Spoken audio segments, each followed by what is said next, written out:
সুপ্রভাত। আবার চলে এলাম সকলের সামনে আমাদের রান্নাঘরে। এখন বর্ষার সময় আমি ইলিশ উৎসবের কিছু রেসিপি একটু দেখাবো করে। এবার আমি ইলিশ মাছ ভাজা রাখবো।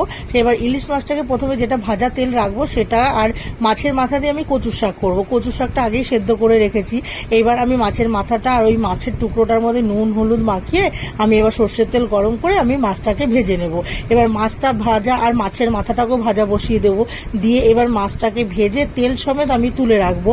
এবার মাছের মাথাটাও ভাজা হয়ে গেলে তুলে রেখে ওই তেলের মধ্যে মাছের বাকি তেলটা দিয়ে দেবো। দিয়ে জিরে শুকনো লঙ্কা ফোড়ন দিয়ে এবার আমি কচু শাকটাকে দিয়ে দেবো। দিয়ে পরিমাণ মতো নুন হলুদ স্বাদ মতো চিনি আর কাঁচা লঙ্কা কিছু ভেঙে ভেঙে দিয়ে দেবো। দিয়ে ভালো করে নাড়িয়ে চাড়িয়ে এবার ওর কচু শাকটা হতে থাকবে। ততক্ষণে আমি ইলিশ মাছ যে ভাপে করব তার মশলাটা করে নেব। আমি সর্ষেটা বাটিনি, সর্ষের গুঁড়োটা আমি একটু নুন দিয়ে ভিজিয়ে রেখেছিলাম।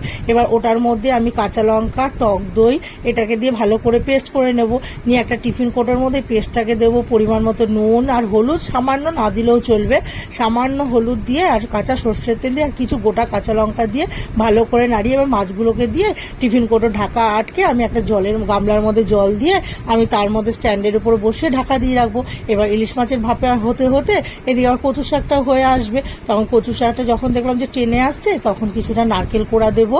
দিয়ে আমি ইলিশ মাছ ভাপের মধ্যেও কিন্তু নারকেল কোড়া দিয়ে একসাথে পেস্ট করেছি। এবার কিছুটা নারকেল কোড়া কচু শাকের মধ্যেও দেবো। দিয়ে আর ইলিশ মাছের মাথাটাকে ভেঙে দিয়ে ভালো করে নাড়িয়ে ছাড়িয়ে এবার আমি কচু শাকটাকেও নামিয়ে নেবো। ওদিকে আমার মাছের ভাপেটাও হতে থাকবে। এইবার আমি ইলিশ মাছের তেল ঝোল করব।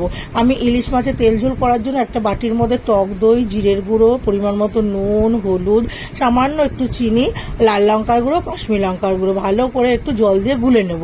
নিয়ে এবার কড়াইয়ের মধ্যে তেল দিয়ে মাছটাকে জাস্ট ভাজবো না, শুধু কালো জিরে ফোড়ন দিয়ে মাছটাকে দিয়ে এবার আমি এই মশলাটা যে গুলে রেখেছি সেটাকে দিয়ে দেবো। দিয়ে এবার পরিমাণ মতো জল দিয়ে ঢাকা দিয়ে রাখবো। এবার এটা ফুটে উঠলে মাছটা সেদ্ধ হয়ে গেলে নামিয়ে নেব। নিয়ে আমি সাজিয়ে পরিবেশন করব। আমি তার মধ্যে ঘরে একটু মুসুর ডাল করেছিলাম, ছেঁটি শাক ভাজা পটল ভাজা আর এইদিকে যা যা আজকে রেসিপি করেছি এবার সব দিয়ে সাজিয়ে নিলাম। তাহলেই তৈরি হয়ে গেল আমার ইলিশ উৎসব।